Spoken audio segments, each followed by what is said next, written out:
Hello friends, இன்றைக்கி இந்த வீடியோவில் தக்காளி வேர்க்கடலை சட்னி எப்படி செய்கிறதுன்னு பார்க்கலாங்க. அதுக்கு ஒரு கடாயில் 1 டேபிள் ஸ்பூன் எண்ணெய் சேர்த்துக்கலாம். எண்ணெய் சூடானதும் 4-5 பல்லு பூண்டு சேர்த்துக்கோங்க.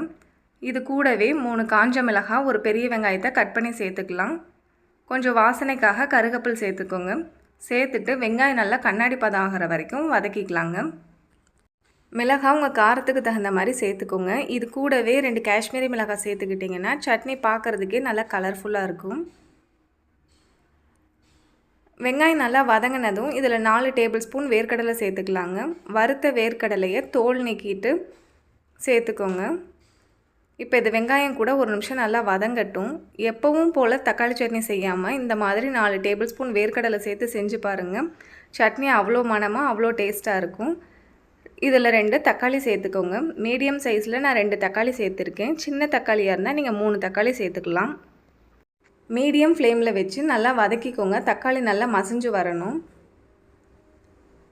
பாருங்கள், தக்காளி இந்த அளவுக்கு நல்லா மசிஞ்சு வந்ததுக்கு அப்புறமா கொஞ்சமாக புளி சேர்த்துக்கலாம். நம்ம என்ன தான் தக்காளி சேர்த்துருந்தாலும் கொஞ்சமாக புளி சேர்த்துட்டோன்னா சட்னியோட டேஸ்ட்டு ரொம்பவே சூப்பராக இருக்கும். அவ்வளோதாங்க, கொஞ்சமாக புளி சேர்த்துட்டு இதை நல்லா கலந்து விட்டுருங்க. இது நல்லா ஆறுனதும் நம்ம அரைச்சி எடுத்துக்கலாம்.